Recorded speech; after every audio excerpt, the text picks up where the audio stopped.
আসসালামু আলাইকুম। আজকে আমি আপনাদের সাথে শেয়ার করব যে আলিয়া মাদ্রাসার যে ধ্বংসে তার প্রান্তে এর পিছনে কারণ কি। এর পিছনে অনেকগুলো কারণ আছে।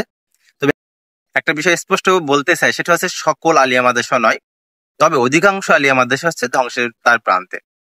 2 নম্বর কথা হচ্ছে আলিয়া মাদ্রাসা ধ্বংসের তার প্রান্তে এর মানে এই নয় যে হাই স্কুল কলেজ এইগুলো বিশ্ববিদ্যালয়গুলো ভালো আছে। এগুলো আসলে ধর্মীয় দৃষ্টিকোণ থেকে এগুলো আরো আপনি এগুলোকে আসলে ধর্মীয় দৃষ্টিকোণ থেকে খুবই একটা খারাপ পজিশনে এরা আছে। কওমি মাদ্রাসার ক্ষেত্রে, হ্যাঁ, কওমি মাদ্রাসার ক্ষেত্রে পড়াশোনা মোটামুটি ভালো হয় আলিয়া মাদ্রাসার তুলনায়।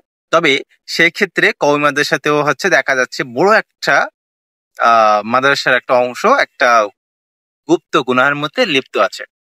সো এইগুলো হচ্ছে জাস্ট আপনার অন্যান্য প্রতিষ্ঠানগুলো নিয়ে আলোচনা না করলে হয় না, এই জন্য। বাট আজকের টপিক হচ্ছে আলিয়া মাদ্রাসা কেন ধ্বংসের দ্বার প্রান্তে।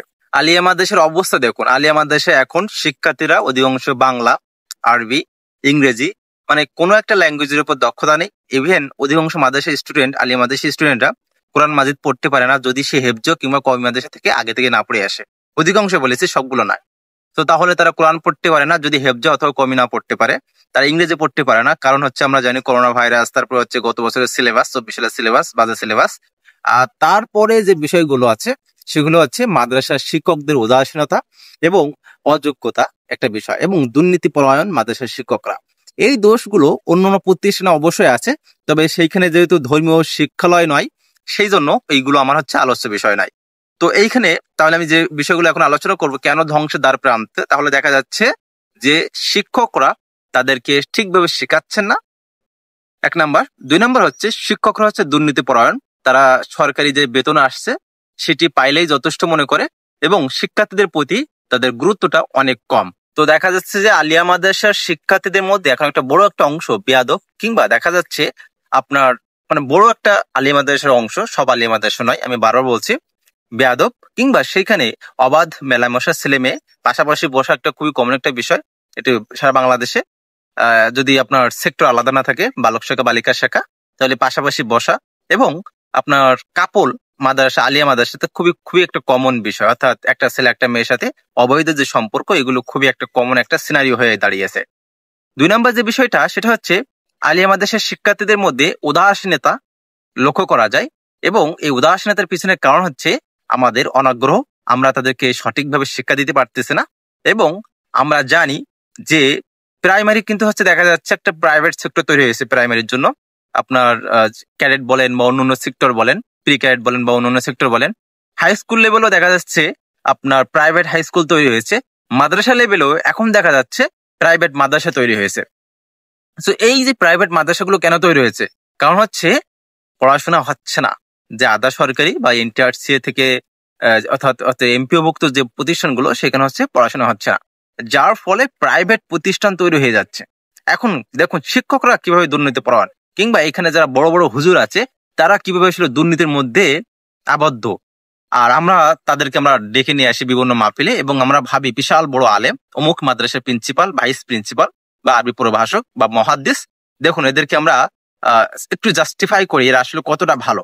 1 নাম্বার খুবই একটা সহজ টেকনিক, সেটা হচ্ছে অধিকাংশ মাদ্রাসার ক্ষেত্রে যে প্রিন্সিপাল নিয়োগ হয়, সেই প্রিন্সিপাল নিয়োগ হওয়ার ক্ষেত্রে বা ভাইস প্রিন্সিপাল নিয়োগ হওয়ার ক্ষেত্রে কত টাকা ঘুষ দেওয়া লাগে। যদি আপনার সেই মাদ্রাসায় প্রিন্সিপাল হতে গেলে বা ভাইস প্রিন্সিপাল হতে গেলে যদি আপনার ঘুষ দিয়ে কোনো ব্যক্তি ভাইস প্রিন্সিপাল বা প্রিন্সিপাল হয় বা সুপার হয়, তাহলে ওই ব্যক্তি কতটা ভালো। অর্থাৎ যে ব্যক্তি 10 লাখ, 12 লাখ বা 7 লাখ বা 15 লাখ টাকা দিয়ে ঘুষ দিয়ে চাকরি নিচ্ছেন বা কোনো একটা পজিশন নিচ্ছেন, তাহলে ওই ব্যক্তি কতটা ভালো।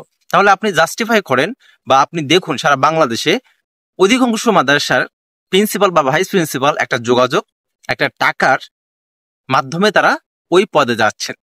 তাহলে যে মাদ্রাসার প্রিন্সিপাল, ভাইস প্রিন্সিপাল বা সুপাররা এমন জঘন্য একটা কাজের মাধ্যমে ওই কাজে যান, ওই পজিশনে যান, তারা কতটা মাদ্রাসার ভালো চায়। তারা চায় নিজের উন্নতি, নিজের গ্রেড উন্নতি, নিজের পদোন্নতি। তাহলে এখানে একটা জিনিস আমি আবারও বলছি, কেন প্রিন্সিপাল বা ভাইস প্রিন্সিপালকে কেন ধরছি, কারণ ইনারাই যদি আপনার ভুল পথে আসে, ইনারাই যদি দুর্নীতির মধ্যে থাকে, তাহলে আপনি কখনো ভালো কিছু আশা করতে পারবেন না ওই প্রতিষ্ঠান থেকে। এবং যার ফলে প্রিন্সিপাল বা ভাইস প্রিন্সিপাল বা সভাপতি অধিকাংশই দুর্নীতিপরায়ণ রাজনীতিবিদ। তো যার ফলে হচ্ছে মাদ্রাসা বিশৃঙ্খল একটা অবস্থা, আলিয়া মাদ্রাসা। তো বিশৃঙ্খলার মধ্যে কখনো ভালো পরিবেশ আপনি তৈরি করতে পারবেন না। এখানে আপনি করতে পারবেন না অন্যায়ের প্রতিবাদ, এখানে করতে পারবেন না আপনি দুর্নীতির বিরুদ্ধে প্রতিবাদ, এখানে করতে পারবেন না আপনি যে অনইসলামিক কার্যক্রমগুলো হয় তার বিরুদ্ধে প্রতিবাদ। অর্থাৎ আপনি কোনো কিছুই তখন করতে পারবেন না, কারণ হচ্ছে প্রিন্সিপাল একটা বা যে প্রধান থাকেন প্রশাসনের, মানে মাদ্রাসা কেন্দ্রিক, তার একটা মানে শক্ত পজিশনে আছেন, সেইখান থেকে তার অবস্থান দুর্নীতির মধ্যে, সে সবসময় সুযোগ খোঁজে। তাহলে সেইখানে আপনি কিভাবে উন্নতির আশা করেন অধিকাংশ মাদ্রাসাগুলা? আমি আর একটা জিনিস বলি, দেখুন আপনারা যখন দাওয়াত দেন ভাবেন যে খুব ভালো মাদ্রাসার প্রিন্সিপাল বড় বড় যুক্তির কথা বলছে, জেহাদি বক্তা, কিংবা দেখা যাচ্ছে সাহসীর কথা বলছে, সরকারের বিরুদ্ধে কথা বলছে, আপনার হচ্ছে তাগুতের বিরুদ্ধে কথা বলছে, এরা খুবই মনে হয় ভালো ভালো আলেম, হ্যাঁ, জীবনে মায়া ত্যাগ করে। বিশ্বাস করুন এদের অধিকাংশ হচ্ছে ভণ্ড এবং প্রতারক, অধিকাংশ ভণ্ড এবং প্রতারক। কারণ আপনি দেখুন না, সে ঘুষ দিয়ে আপনার হচ্ছে একটা প্রতিষ্ঠানের চাকরি করতেছে। তো এখন আপনার কি মনে হয় যে সে ভালোর জন্য এই কাজটি করতেছে? আরে ভাই, কেউ ভালোর জন্য 10-15 লাখ টাকা ঘুষ দেয়? ঘুষ দেওয়াই তো খারাপ কাজ। তো পরবর্তীতে তার কার্যক্রমগুলো যদি আপনি বিচার বিশ্লেষণ করেন, তাদের কার্যক্রমগুলো ইসলামিক দৃষ্টিকোণ থেকে, তাহলে দেখা যাচ্ছে আপনার বড় একটা গ্যাপ থেকে যায়। তো এই যে আপনার হচ্ছে অপকর্মমূলক কার্যক্রমগুলো মাদ্রাসাতে হচ্ছে, এইখানে ওই প্রশাসনিক ভাবে দুর্বলতা, সেখানে প্রিন্সিপাল, সভাপতি বা অন্যান্য যারা ওই প্রতিষ্ঠানের দায়িত্ব আছেন তাদের দুর্বলতার কারণে আজকের অধিকাংশ মাদ্রাসাগুলো, আলিয়া মাদ্রাসাগুলো ধ্বংসের তার প্রান্তে দাঁড়িয়েছে। তো আমাদের এখান থেকে মুক্তির উপায় কি? আমাদের প্রশাসনিক যে মানে যারা আছেন, অর্থাৎ মাদ্রাসা যারা চালান, সভাপতি হোক, প্রিন্সিপাল হোক, ভাইস প্রিন্সিপাল হোক বা ভারপ্রাপ্ত, তাদেরকে একটা সুন্দর একটা পজিশন নেওয়া দরকার, ন্যায়ের পথে যাওয়া দরকার, এবং ইসলামী শিক্ষার জন্য ইসলামিক মাইন্ডেড থাকা দরকার, এবং ফুল মাইন্ডেড। এখানে আপনার হচ্ছে ভেঙে ভেঙে আসলে আসা আমাদের খুবই দুঃখ। তো আজকের ভিডিওর মূল বক্তব্য হচ্ছে আলিয়া মাদ্রাসা ধ্বংসের দ্বার প্রান্তে, এবং এর প্রমাণ হচ্ছে আমাদের মাদ্রাসার শিক্ষার্থীরা অধিকাংশ পড়াশোনা পারে না এবং একটা অংশ বেয়াদবির মধ্যে ডুবে আছে, এবং আলিয়া মাদ্রাসার শিক্ষার্থীদের মধ্যে আমরা ধূমপাই দেখি, এবং অবৈধ সম্পর্কের মতো একটা কার্যক্রমে দেখি। তারা পড়াশোনায় নেই, তারা আপনার দেখা যাচ্ছে যে বাজে কাজগুলোর মধ্যে অন্তর্ভুক্ত। একটা বিষয় শিক্ষার্থীদের ক্ষেত্রে আর শিক্ষকদের ক্ষেত্রে দেখা যাচ্ছে যে প্রশাসনিক ভাবে যে দ্বারা দায়িত্বপ্রাপ্ত হন, তাদের মধ্যে হিউজ একটা দুর্বলতা, তাদের মধ্যে ঘুষ প্রবণতা, তারা ঘুষ দিয়ে থাকেন, ঘুষ নিয়ে থাকেন, এবং ইসলামিক মাইন্ডে শক্ত মাইন্ডেড না হওয়ার ফলে এই সমস্যাগুলো হচ্ছে। সো আপনারা আপনাদের সন্তানকে যখন কোনো মাদ্রাসায় ভর্তি করাবেন, দেখবেন তার মানে পরিবেশটা কেমন, সেইখানে নকল মুক্ত আছে কিনা, সেইখানে প্রশাসনিক যারা কার্যক্রমে আছেন তারা কতটা স্বচ্ছ, তারা কতটা ইমানদার, তারা ঘুষ দিয়ে চাকরি করছে কিনা। যারা ঘুষ দিয়ে চাকরি করে তারা আসলেই খারাপ। এখানে আপনারা তাদেরকে সুন্দর ফেস দেখে ভালো বলার কোনো কারণ নেই। তো এইগুলো যাচাই বাছাই করবেন যে কোনো প্রতিষ্ঠানে। তো এখন কিন্তু এই আলিয়া মাদ্রাসার শিক্ষার্থীদের সংখ্যা কমে যাচ্ছে, এবং কিছু প্রতিষ্ঠানে এমন অবস্থা হয়ে গেছে যে এমপিও বন্ধ হয়ে যাওয়ার মতো অবস্থা। কারণ কি? কারণ হচ্ছে এখানে আসতেছে না শিক্ষার্থীরা, প্রাইভেট প্রতিষ্ঠানকে বেশি প্রাধান্য দিচ্ছে সর্বক্ষেত্রে সারা বাংলাদেশে।